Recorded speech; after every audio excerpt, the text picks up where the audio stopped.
This episode of Gather and Go is sponsored by Coastal Mississippi. Play Coastal Mississippi. 62 miles of shoreline, outdoor adventures, casinos, fishing, and fantastic food. Perfect for fun-filled itineraries.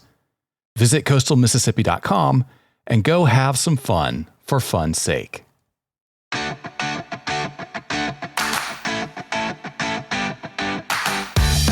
Well, hey there, everybody. Welcome to Gather and Go, the podcast that helps you plan, promote, and lead better trips. I am Brian Jewell. I'm your host, and I am really grateful that you decided to spend some of your time with us today. And as always, our promise to you is that we're going to do everything we can to make that investment of your time worth your while.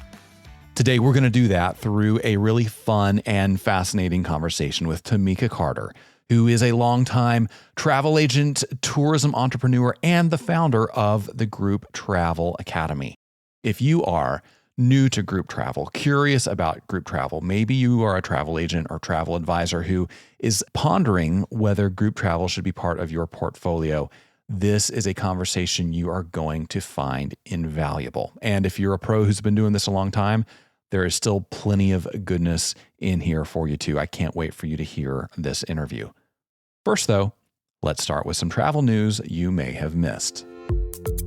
More people are staying home this summer because of the high price of travel.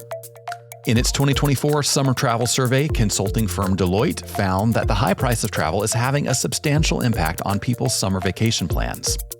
According to the survey, 48% of Americans will travel and stay overnight in some form of paid lodging this summer, which is down 2% from the same time last year. And among those who do plan to travel, the average number of trips has fallen substantially from 3.1 trips in 2023 to 2.3 trips in 2024. Now, among survey respondents who don't plan to travel this year, nearly 1/3 cited the high price of travel as the primary reason for the decision. That number is up 8% from this time last year. The study also found that non-travelers are reacting to real increases in cost, with both hotel rates and airfares expected to be 3% higher in July 2024 than they were in 2023. And finally, the study found that the price of travel is shifting the demographics of the American traveler. It found that high-income individuals will make up 44% of the traveling public this summer versus 35% in 2023.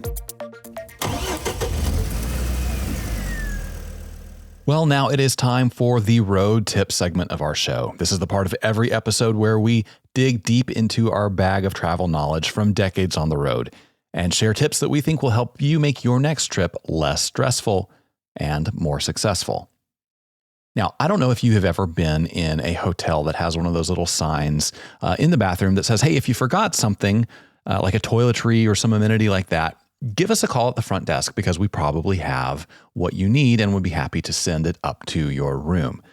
Well, I have only had to do that a couple of times in my traveling life, but let me tell you, I have learned some hard lessons that way. I remember one time I went on a trip without realizing that I did not have my travel toothbrush and toothpaste in my normal toiletry bag. And so when it was time for me to brush my teeth, I had to make that call. And what I got from the hotel's complimentary toiletry kit, let's just say it left a lot to be desired. The toothbrush looked like the kind of thing you might be issued if you reported for a prison sentence. And the toothpaste was so gritty and flavorless, it was honestly off-putting and kind of unpleasant to brush with. Well, I came home from that trip determined to never again hit the road without my own toothbrush and toothpaste. And I got into a habit that I think has proven really, really helpful. Number one, I keep a travel toiletry bag packed at all times so that I don't have to repack a toiletry kit every time I'm going on a trip. I just grab my bag that is already equipped, already stocked and full, toss it in my luggage, and I'm ready to go. But even more important than that is I have decided to dedicate my dentist office goodie bag to my travel toiletry kit. That's right. You know, when you go to the dentist, you get your teeth cleaned a couple times a year. And after you're done, They give you a little goodie bag with samples of toothpaste, toothbrushes, floss, maybe some other things like that. Well, for years, those samples just kind of accumulated in the back of my medicine cabinet until I discovered that these sample sizes were actually perfect for taking on the road. So now whenever I go to the dentist, as soon as I get home, I take that goodie bag and I empty the contents directly into my travel toiletry kit. I take the toothpaste, I take the floss, they go right in my travel bag. And you know what? I found that those sample sizes are the perfect quantity for that travel kit. Number one, they meet TSA requirements. So I never have to worry about taking my toiletry kit out of my carry-on to check through a TSA checkpoint because the small size, sample size toothpaste fits the requirements very nicely. Number two, they take up very little space, and I like to travel and pack as lightly as I can. And so having a small tube of toothpaste, a small floss dispenser helps me in that regard. And what I have also found is really convenient is these sample sizes tend to be enough to last for several weeks worth of travel. Now, what I mean by that is if you were on the road constantly for a couple of weeks, the amount of toothpaste in one of those sample tubes, the amount of floss in one of those sample packets should be enough to get you by. And you know what? These days, the amount of travel I am doing lines up just about perfectly with the amount of toothpaste and floss I'm getting in those little sample kits from the dentist. So every 6 months or so, I go to the dentist, I get a sample kit, I refill my travel bag just around the time I'm starting to run out of what I already had in there. One other good thing about this is it gives me a chance to check the status of my travel toothbrush. Now, if you're only on the road for a few dozen days a year, you're probably not wearing out that toothbrush. But I also know that I rarely think to check the status and the condition of that toothbrush when I'm packing for a trip. So coming home from the dentist and repacking my toiletry kit gives me a chance to look at that travel toothbrush and try to decide whether it's getting a little too worn out and whether it's time to replace it. And if it is time to replace it, guess what? I've got another toothbrush handy because it was in the dentist office sample pack. So use those dental goodies to refill your travel toiletry kit so you don't have to think about it when you're packing for your next trip. That is your road tip of the week. Well, before we move on, I want to take just a minute to share a little bit of news from us. If you are new to the podcast, well, the show you're listening to right now is just one of many fantastic and free resources available from our company, the Group Travel Leader. We are America's leading authority on group travel. We publish magazines, newsletters, online content, podcasts, videos, lots of resources that you can use to plan and promote and lead better trips for your travelers and create a more successful group travel organization or a more profitable company for yourself. And we have created a brand new resource for people who are just getting started in the group travel industry.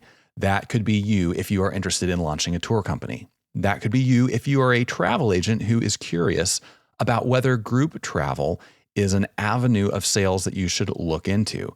That could be you if you are just a travel enthusiast who is curious about whether you could put together trips for friends and family members and maybe even make some money doing it.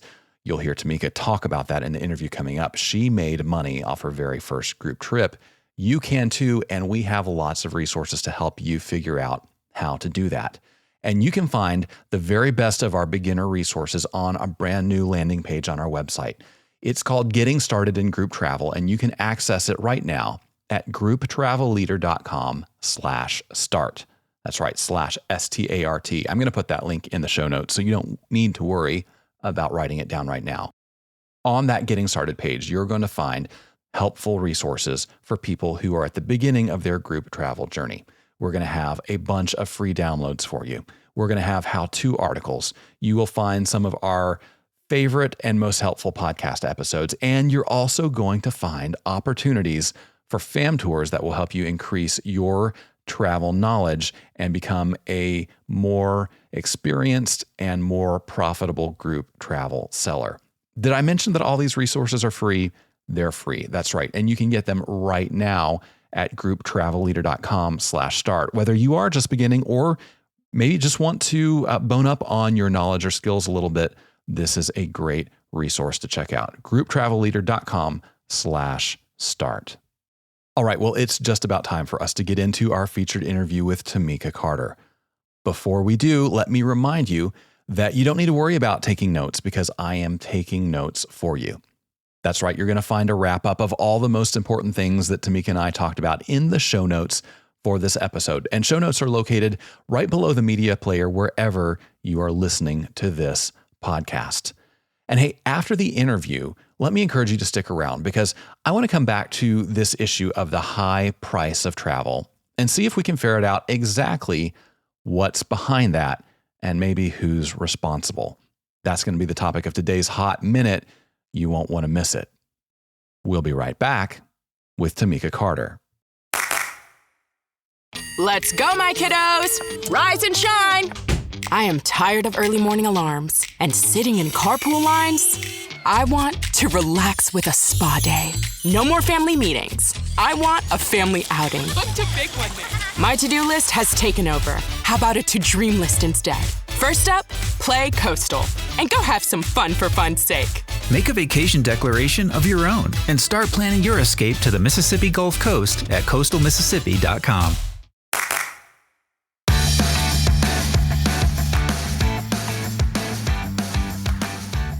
All right, everybody. My guest today is an entrepreneur who has founded multiple group travel businesses.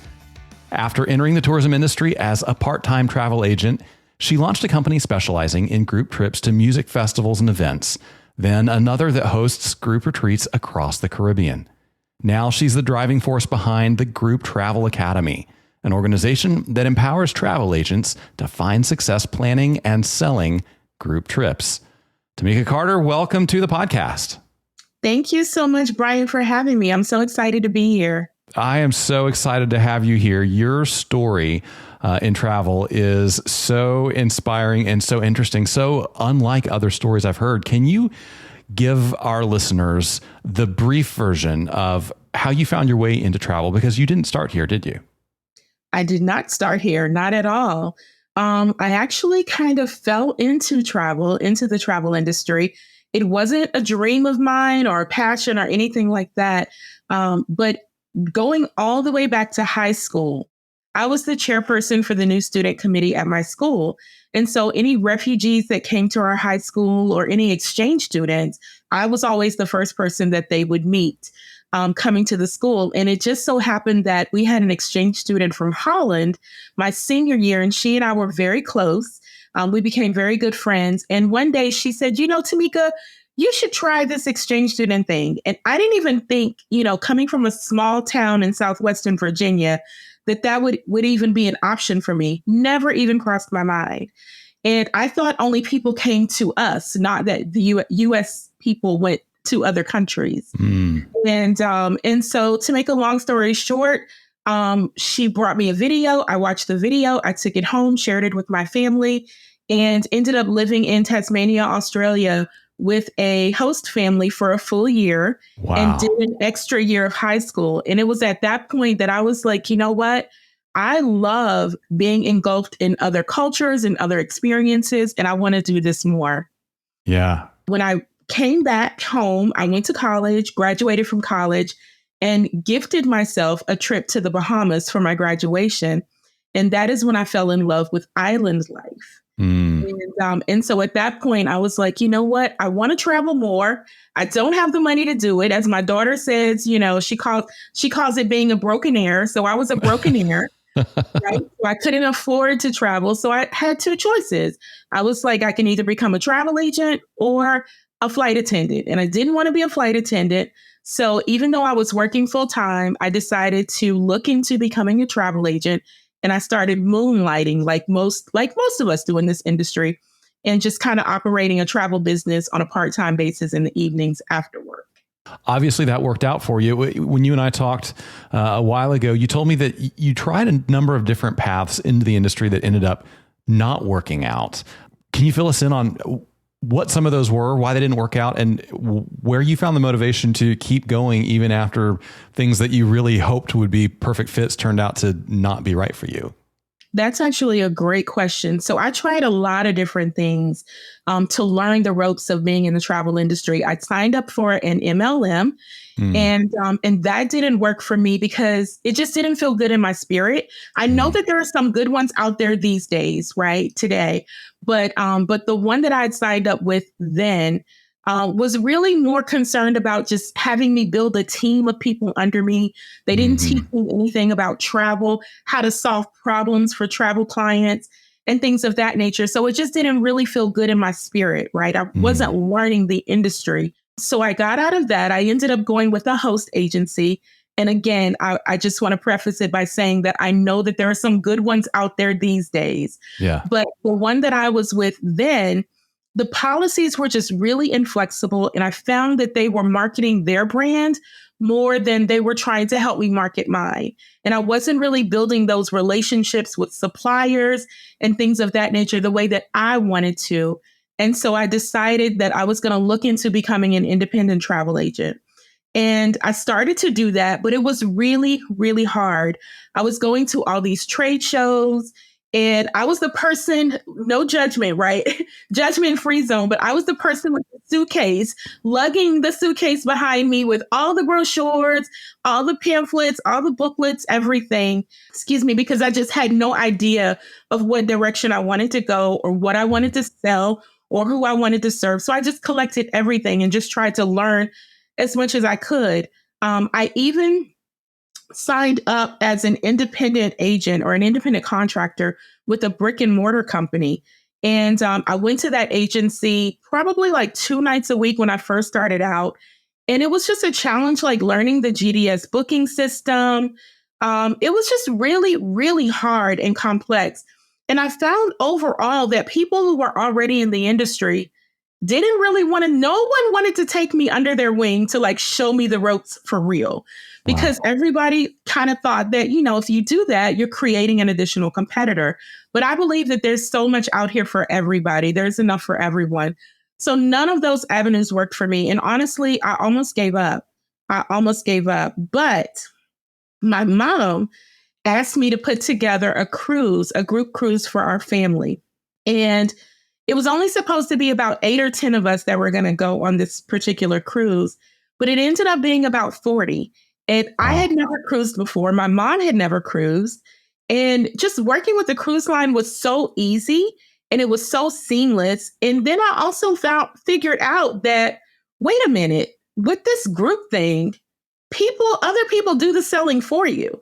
So Mm, I didn't even have to sell to get the other 40 people, to get the total of 40 people, right? Or 40 plus. They were telling other people, one person told one person, another person told another person, and it just kind of grew like on its own. And even though I was getting perks and amenity points and all of that kind of stuff back then, and cash incentives from the cruise line as the numbers grew, because it was my family, I was just giving everything back to them. But mm. in the end, I still made $2,500 on accident, right? Nice. I wasn't even trying to. And at that point, I was sold. I was like, I'm never booking individual travel again. This is it. Group travel is for me. And so I sought out to learn as much as I could about group travel and tried to find like organizations that provided training and resources with regard to group travel. And even I even went back to work, but in a different capacity of being more in a meeting planner kind of role to just kind of learn more about the industry with regard to group travel and leisure group travel. So I applied lots of what I learned from the meetings industry to leisure group travel and was able to really grow my business from there. Yeah, that's wonderful. I want to talk about so many of those things. There aren't a lot of travel agents that successfully make the jump from selling FITs, ones and twos, small family vacations into true group operations. I wonder why you think that is. Maybe what are some of the challenges that are either real challenges or perceived challenges for agents who haven't done that, don't think they could be successful at it? Absolutely, Brian. I think that from my perspective, there's a myth out here in the industry, in the travel industry, that we as travel agents that we have to master individual travel bookings before we can elevate or grow to doing groups. And that is a myth. That is not true. That is the path that I started out with. But it's so not true.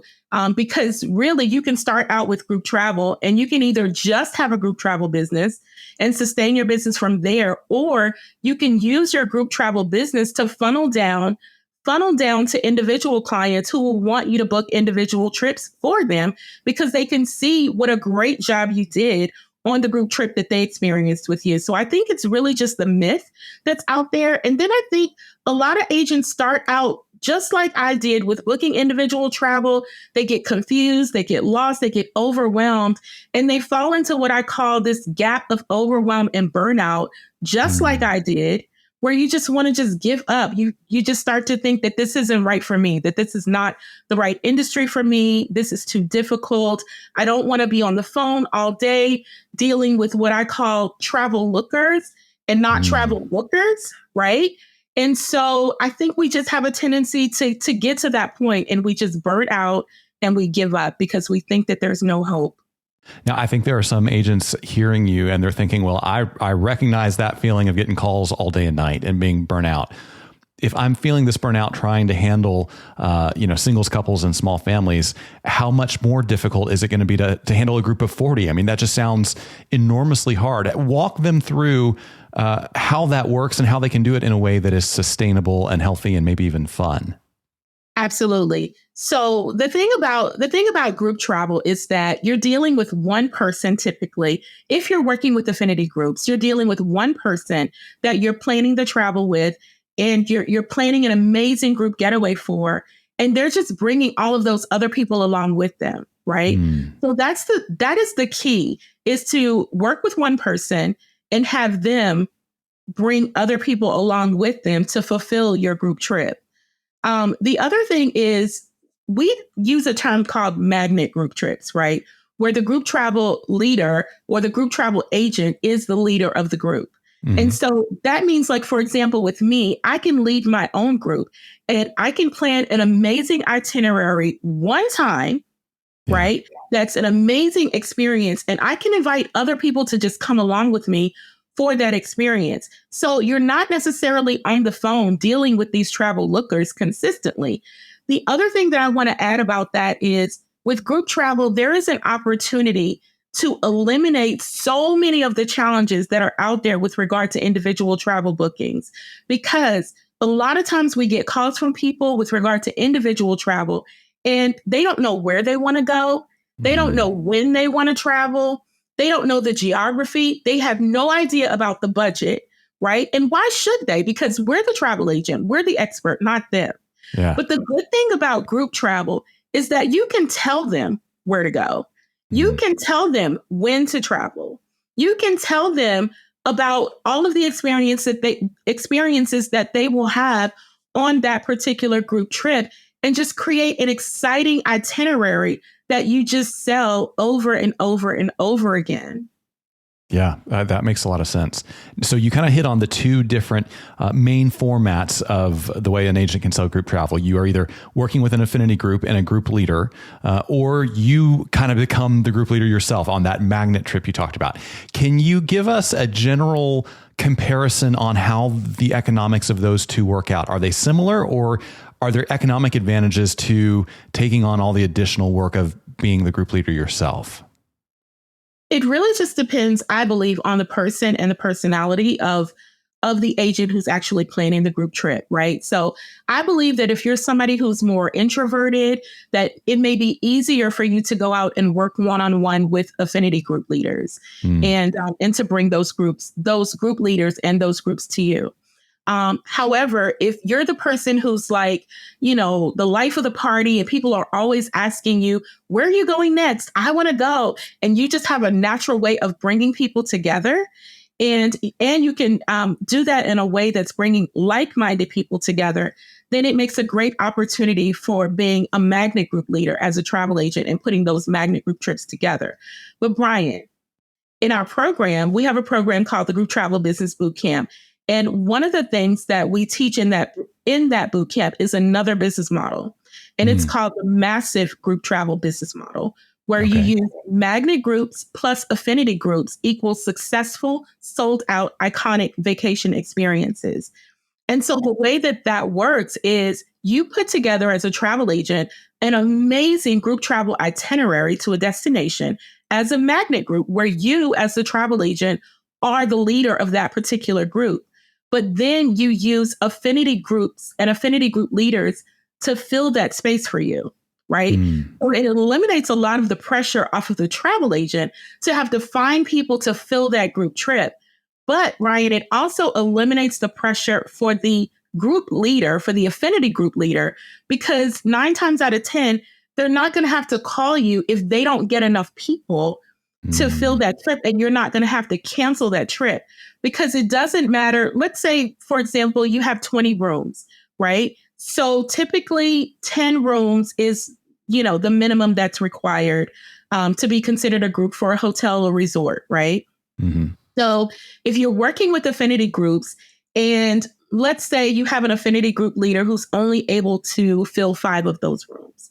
Well, guess what? It's still a magnet group trip that you're hosting. So you're going to have your own individual travelers that's going to be going on that trip. But you may also have other affinity group leaders as well, who will be helping you to fill that space. So you're likely not going to have to cancel that particular trip just because one affinity group leader wasn't able to fulfill their end of the bargain. And like I said, it's much less pressure on you as the agent as well, because you're using the affinity group leader to fill the space for you. Yeah, I love that. Now, your history in group travel includes a lot of things that are not the typical, 7-day land tour that hits, 5 cities and people are busy all the time and you stay in, a different hotel every night. You're doing things that are based around events, based around mastermind retreats. How did you kind of identify areas outside the traditional group tour space and figure out there's potential here and I'm going to focus here and build a niche for myself here? I love that question. So let me take you back a little bit. When I first fell in love with group travel, and I was like, this is it. This is what I'm doing.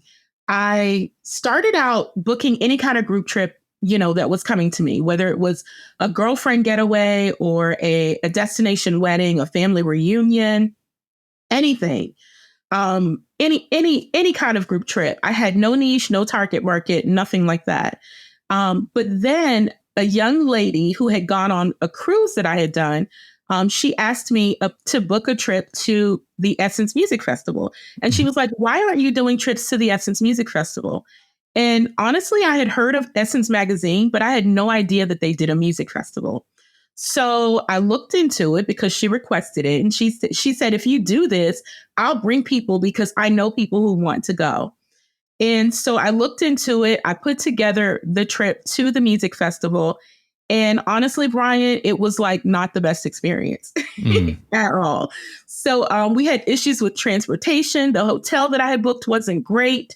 But I used that opportunity at that particular festival to scout hotels while I was there, to figure out a better way to transport my clients to and from the airport. I learned about all of the experiences and activities that were going on around the music festival itself. And the following year, it was on point and it totally blew up from there. So I went from about 22 travelers on that first trip to about 80 travelers on the next one. And then that was something that I was growing every year. So it actually grew to like hundreds of people going on that particular trip. So really just from that experience, listening to a client and putting together something that she requested.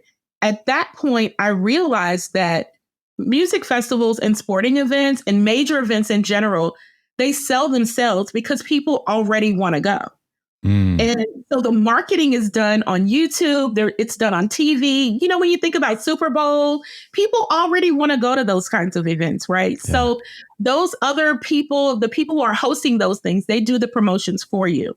So that side of the business was really growing. And the other side with regard to the family reunions, destination weddings, and so forth, it was okay, but I was seeing really big numbers with the major events. So I decided to make that my focus. And so that was all I did. And that's how my travel business, my group travel business, truly blew up. Then I kind of outgrew my target market. I grew up, right? I'm much older now. And so I wanted to do something different. And I also wanted to give back to the industry what I didn't find coming into the industry. So people had asked me, Tamika, how did you get into this? I want to do this. And at first I was like, you know what? I'm not telling all my secrets, kind of treating them like people were treating me.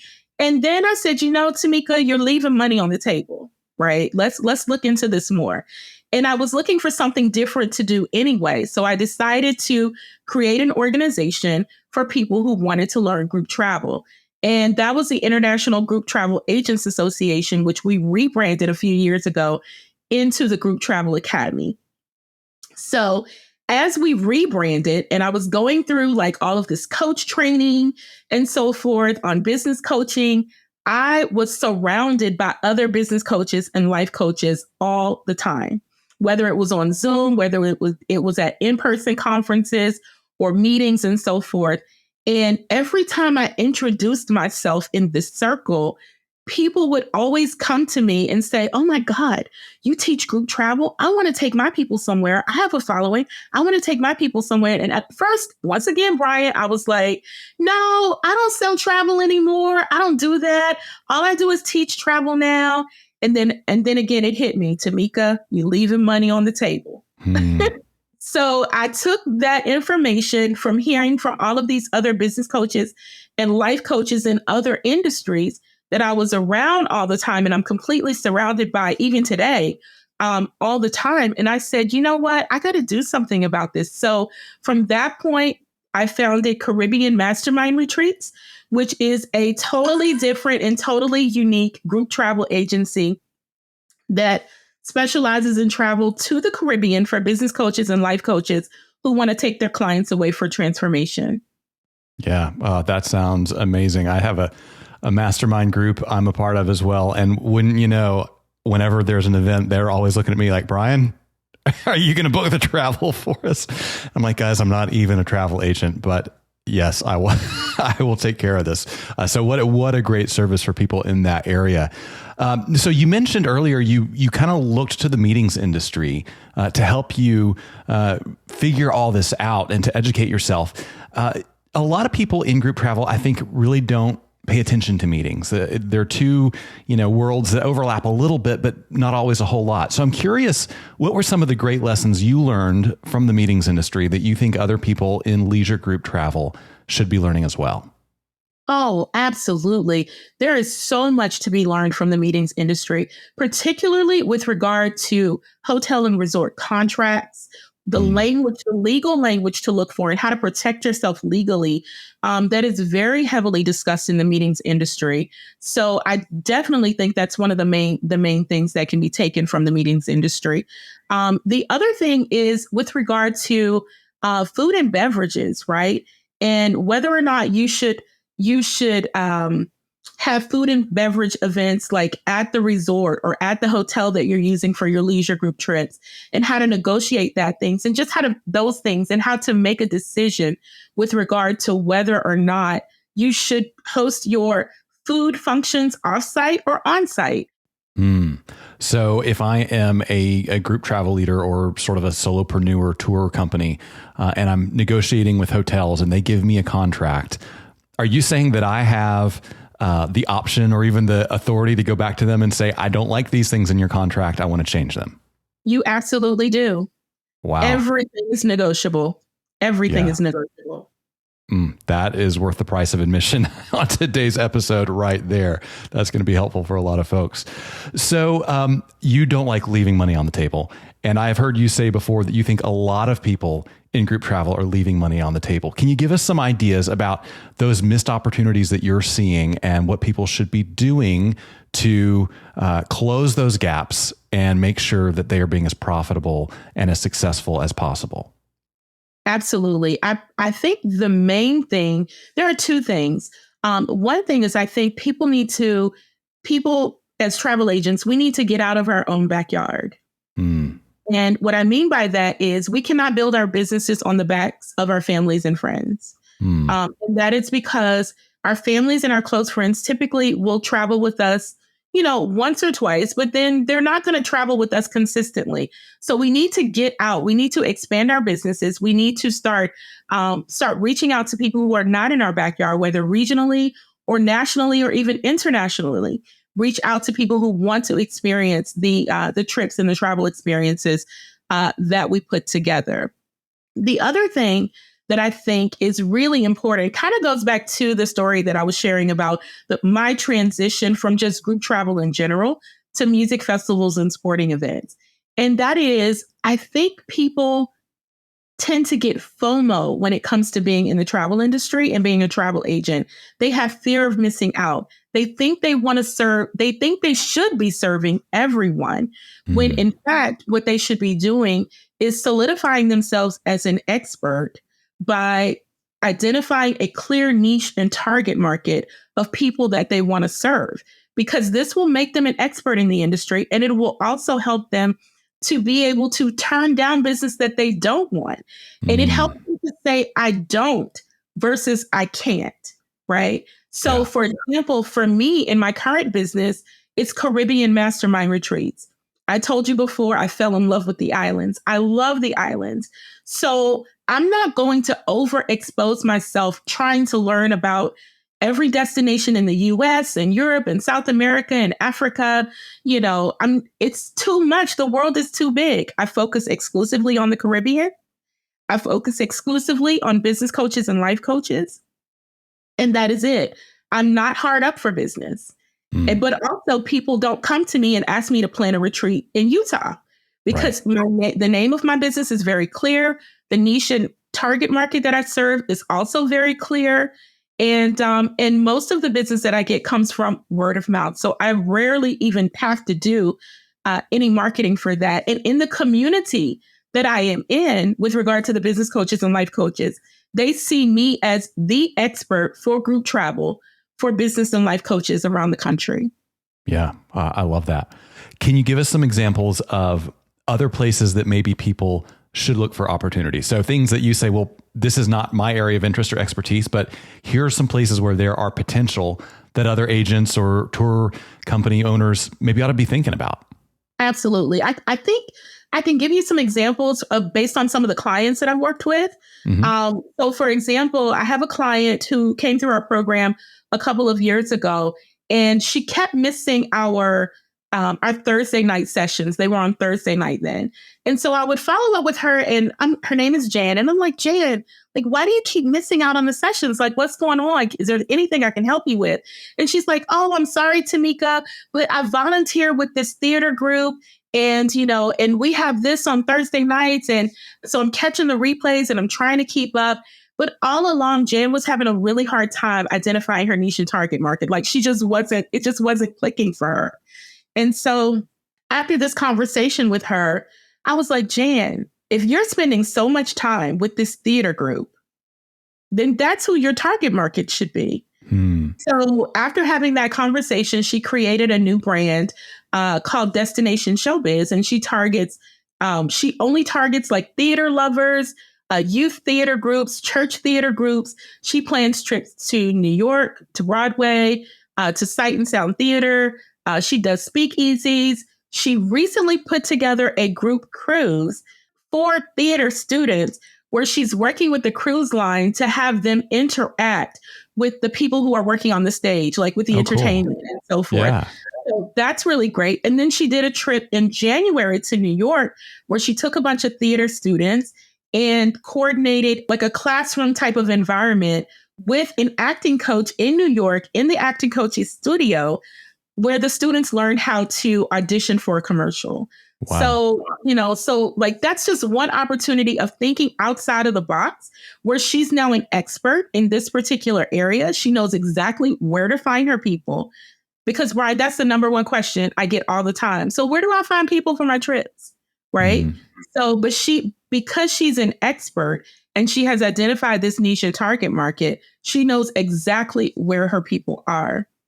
Yeah, so that's one example. I have another student who came through our program. Her name is Samantha. Samantha is a diehard Pittsburgh Steelers fan. And Samantha coordinates trips to the Pittsburgh Steelers home games for fans who, Pittsburgh fans are all over the country, maybe even all over the world. I don't know. But she partners with bars and restaurants across the country who consider themselves like Steelers bars and restaurants to help people fulfill their dream of being able to go to the Pittsburgh Stadium. And she does like a behind the scenes tour and a photo out with the cheerleaders. And she gets a former player to come and do like a talk and a photo shoot with the people. And she also started a local Steelers fan club in her area where she does the bus trips regularly to and from those games as well. So I think the opportunity is really about just looking within yourself to see who you are and the things that you like to do, because if it's something that you love and you're passionate about, you're more likely to stick with it. And then just go from there, solidify your expertise from there. Yeah. Oh, I love that. Such great advice. So tell us a little bit more about Group Travel Academy. What does the program look like there? At what points can people get involved? What does it look like to participate in that? Absolutely. We have a few different programs. One is our Group Travel Business Bootcamp. That is our signature program that teaches travel agents how to build a group travel business or a brand extension from the ground up. First of all, identifying your niche and target market, which I've talked a lot about. But once that's done, we go through the process of naming your business in a way that is clear, not cute, so that it works for social media and it works for online presence and so forth. A way to design business cards and a website in a way that work for you, because anybody can have a static website or just a business card that's just going to fall in the bottom of somebody's purse that they're never, ever going to see or use again. So we go through the process of helping you build those tools and resources and assets so that they work for your business to help you not only attract clients, but also to retain client information so that you can market to them over and over and over again. When you go through the program, we teach you how to build partnerships that work with your business and your brand, that really represent your brand in a good way. And then the process of creating unshoppable travel experiences that will have people coming back to you over and over and over again. And then, Brian, we talked a lot about not leaving money on the table. We focus a lot in the bootcamp on profit and really being a profitable business, because if it don't make money, it don't make sense, because you can serve everybody. You can serve everybody under the sun and want to introduce cheap travel and affordable travel and all of that, right? Which I'm not against that. But if you're not making money in your business and you're not able to sustain your business, then you can't help anybody, because you're going to be miserable. You're going to be unhappy. And so we do focus a lot on being profitable in the travel business. Another program that we have is called Mastering Group Travel to Major Events. So like we talked about before, that is how I built and really grew my travel business.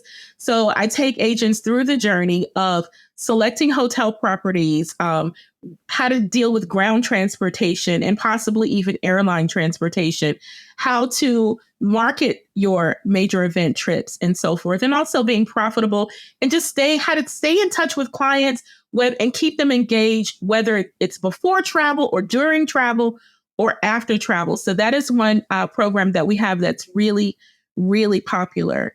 And then we also have another program called Ready to Launch, because once you've been through the Group Travel Business Bootcamp, your business should be ready to launch. So it's all about like actually getting out there, doing trip information sessions, whether they're in person or on Zoom, and then also following up with clients and that sort of thing. So we have a lot going on here. All right. Well, for people who want to find you, follow you, learn more about you, maybe even get in touch and talk about working together, what is the best way for them to do those things? The best way to reach us is to just go to our website. It's grouptravelacademy.com. And all of our social media handles are there as well. So you can follow us on social media. We do have a Facebook group that I think would be interesting to the audience that's called Group Travel Planners United. That is a free Facebook group. So you guys go ahead and jump in there and start interacting with other group travel planners just like you. But there's tons of ways to get involved. I have a YouTube channel, so if you want to check me out on YouTube, just search for me, Tamika C. Carter. There's lots of free content and information there as well, but tons of ways to work with us. Yeah, absolutely. I have seen a lot of that free content, and I will back you up and say that it's some really wonderful stuff. It's really valuable stuff. It's not just, 3 or 4 little tips that, somebody cons you into giving your email address for something that's not that helpful. This is really genuinely helpful material. So I encourage everybody to go check that out. So before I let you go, we have some questions we ask everybody, and these are just for fun. So no pressure. You can just sort of say what comes to your mind. When you travel, do you book a window seat or an aisle seat? Aisle seat, definitely. Yeah. Why is that? I can be a little bit claustrophobic. And then a lot of times I travel with my daughter and she just commands the the window seat. So I usually don't have a choice. Although I will say when I'm traveling with both my husband and my daughter, I'm usually stuck in the middle. Oh. So what are you going to do? That's the price of getting to travel with family, I suppose. There you go. Yeah. So what's something in your carry-on that you would never travel without? Ooh, that is a good one. I would say my luggage scale, my hand scale, because I'm an overpacker. And so I have to have the scale to make sure that I'm not overpaying for luggage at the airport. Great idea. All right. So if you had a free airline pass and a week with nothing else to do, where would you be headed next? That is a tough one. I would probably say Curacao. Have you been there? I have not been to Curacao, but I would love to go. And I've sent clients there, and I've done a lot of research on Curacao. And I would actually like to own property there one day. So that it's, even though I haven't seen it firsthand, but it's just it's developed enough, but not overdeveloped, that it really intrigues me. So that is where I would go for a week. All right. Life goals. I love that. Last question. What is one thing you have seen or done on the road that you wish you could go back and experience again with somebody you love? This one you stumped me on. What are your favorite travel experiences when you do get to take your husband and your daughter? What are the ones that are really special to get to share that time with your family? Absolutely. So the ones that are really special for me to share with my family are when we get really engulfed, in the culture with the people who live at a particular destination. For example, I've been to Jamaica probably 22 times. Wow. I really love the culture there. And I have godkids there now. I have friends there. My husband and I have friends there. And, so just being able to go and go to church there or go to someone's fish fry at their house, those kinds of experiences I really love. Yeah, that's awesome. And that's the kind of thing your daughter's going to remember for a long, long time. So, I love that. That's beautiful. Tamika Carter, this has been wonderful. Thanks for joining us. We'll have to have you back again to give us lots more great insight on group travel. Please, I would love to come back. Thank you so much for having me. All right, everybody. I want to take a minute to tell you about Corbin, Kentucky, home to adventure, history, and hospitality.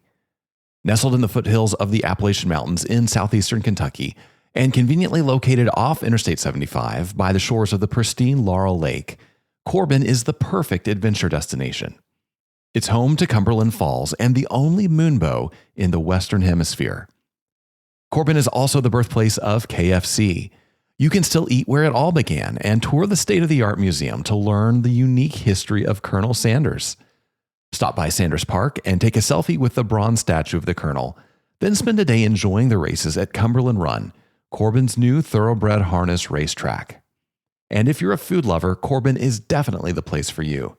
Downtown is full of locally owned restaurants, not to mention lots of great shopping. When you bring your travelers, you'll find a warm welcome because Corbin loves company. To learn more, follow the Corbin Tourism and Convention Commission on Facebook or visit CorbinKYTourism.com. Brought to you by Team Kentucky.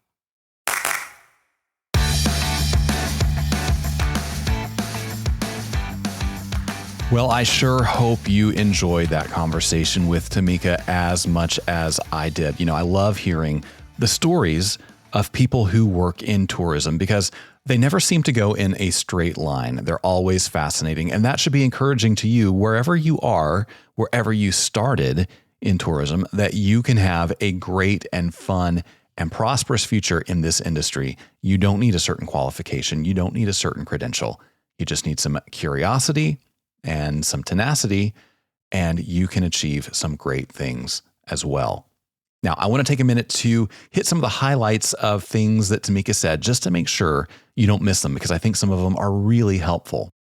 When we were talking about the difference between selling to groups and selling to individuals, Tamika said there's a myth in the industry that we as travel agents have to master individual bookings before we grow to groups. But that is a myth. That is not true. You can start with group travel and just have a group travel business and sustain your business from there. Or you can use your group travel business to funnel down to individual clients who want you to book individual trips for them, because they can see what a great job you did on the group trip they experienced with you. You know, I love this perspective. The older I get and the more experience I have in life, the more I realize that there are very few things in the world that require credentials to get started and to do them well.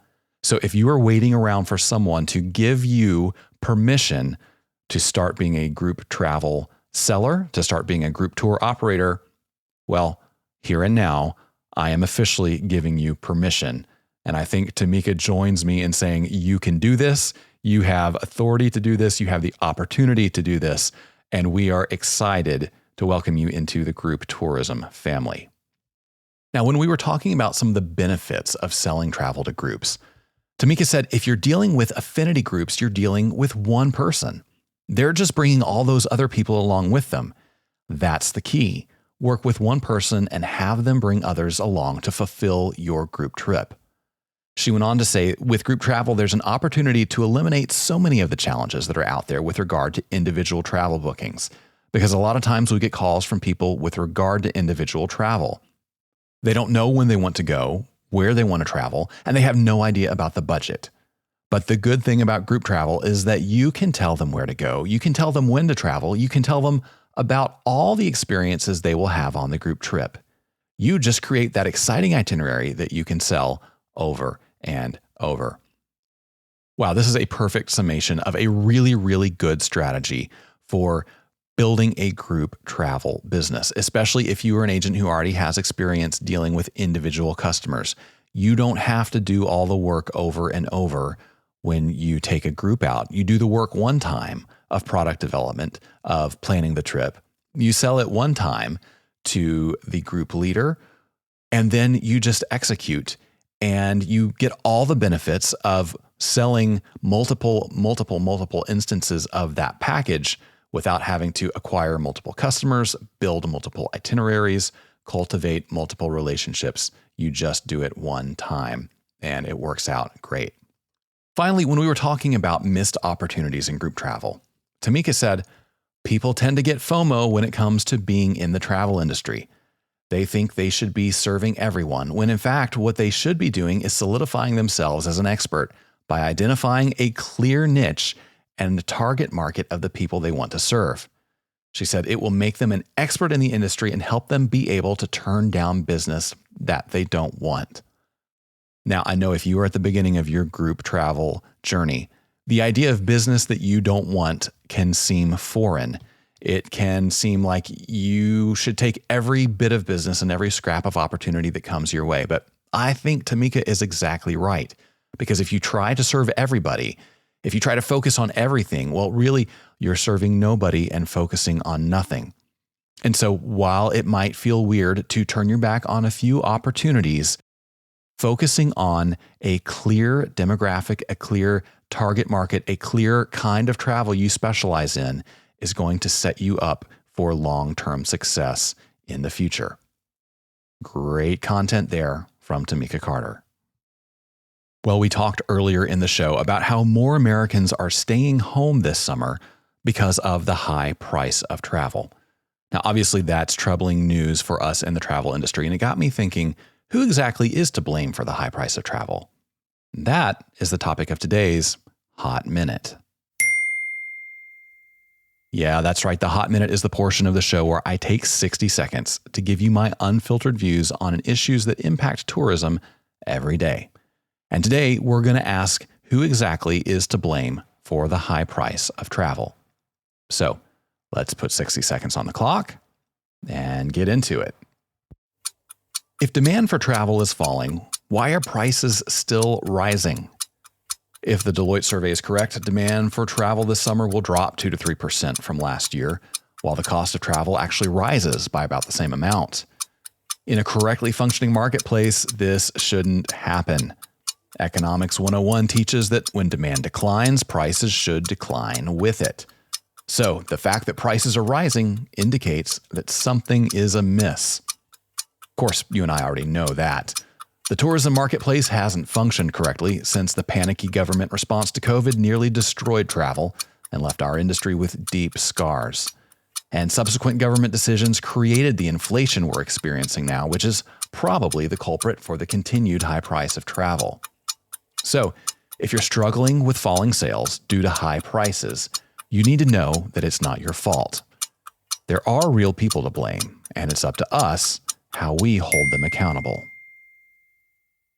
That's the Hot Minute. That's how I see things anyway. Of course, as always, you are welcome to disagree with me, and we can still be friends. And hey, whether you agree or disagree, we would love to hear from you. That's right. You can send your thoughts or questions, rebuttals, complaints, whatever you want to say, to podcast@grouptravelleader.com. I read every email that comes into that account. I love hearing from you, and you never know. Your ideas might just be the topic of the next Hot Minute. And hey, while you're in the mood to give us some feedback, would you do me a favor? Go to your favorite podcast player. And if you haven't already subscribed or followed the show, do that there. And while you're there, give us a rating, leave us a review. That is a big help. And I'm super thankful to everyone who has done that so far. My thanks as well to Tamika Carter for joining us today. On the next episode of Gather and Go, I've got a real treat in store for you. It's a conversation with TV travel legend Andrew Zimmern. We're going to talk about discovering culture through cuisine. You will not want to miss that. Until then, though, remember this. At the end of the day, we're all on this trip together, so let's make it a good one. See you next time on Gather and Go. Gather and Go is hosted and executive produced by me, Brian Jewell. Our publisher is Mac Lacey. Danya Simmons is our creative director. Ashley Ricks is our circulation manager and graphic designer. Our sales team is Kyle Anderson and Talisa Reck.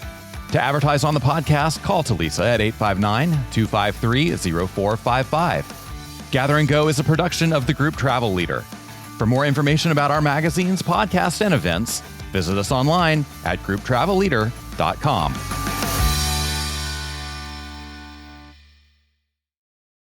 This episode was brought to you by Coastal Mississippi. Plan your best trip to Coastal Mississippi.